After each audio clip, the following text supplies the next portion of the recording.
फसाए टूरी, कतको लतहा नचाए टूरी, दुनिया लतहा फसाए टूरी, कतको लतहा नचाए टूरी, तोर माया के चक्कर माँ चक्कर माँ चक्कर माँ। कृष्ण पाटिल के चक्कर में झन पड़बे, समझाते वो खोपचम। कृष्ण पाटिल के चक्कर में झन पड़बे, समझाते वो खोपचम।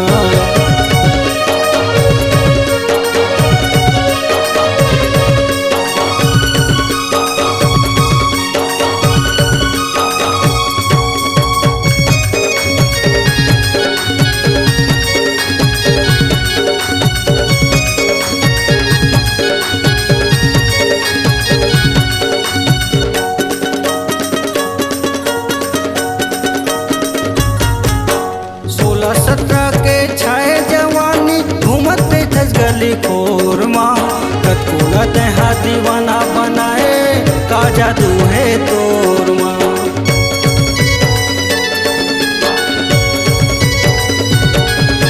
16-17 के छाए जवानी घूमते थस गली खोर माँ, कतको लतहा दीवाना बनाए का जादू है तोर माँ। लतहा दीवाना बनाए का जादू है तोर माँ। चारे छः दिन के जवानी के राहत ले, चारे छः दिन के जवानी के राहत ले, जैसे चाटी झूमे गुड़ शक्कर माँ शक्कर माँ शक्कर माँ। कृष्ण पाटिल के चक्कर में झन फंसबे, समझाते ओह खोपचम। कृष्ण पाटिल के चक्कर में झन फंसबे, समझाते ओह खोपचम।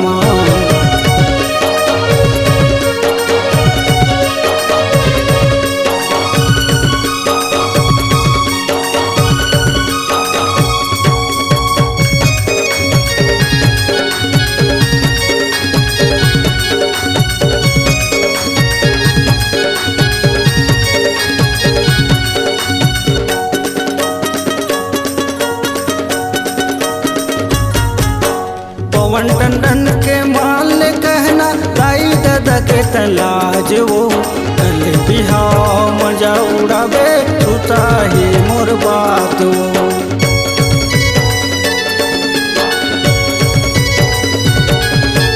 पवन टंडन के ते माल कहना लाई दादा के तलाज वो, कल बिहाव मजा उड़ावे छूता ही वही बात वो। कल बिहाव मजा उड़ावे छूता ही वही बात वो। गर्भ को मानते झनकर टूरी, गर्भ को मानते झनकर टूरी, पड़बे एक दिन लफड़ा माँ लफड़ा माँ लफड़ा माँ। कृष्ण पाटिल के चक्कर में झन पड़बे, समझाते ओह खोपचम। कृष्ण पाटिल के चक्कर में झन पड़बे, समझाते ओह खोपचम। दुनिया लतहा फसाए टूरी, कतको लतहा नचाए टूरी, दुनिया लतहा फसाए टूरी, कतको लतहा नचाए टूरी, तोर माया के चक्कर माँ चक्कर माँ चक्कर माँ।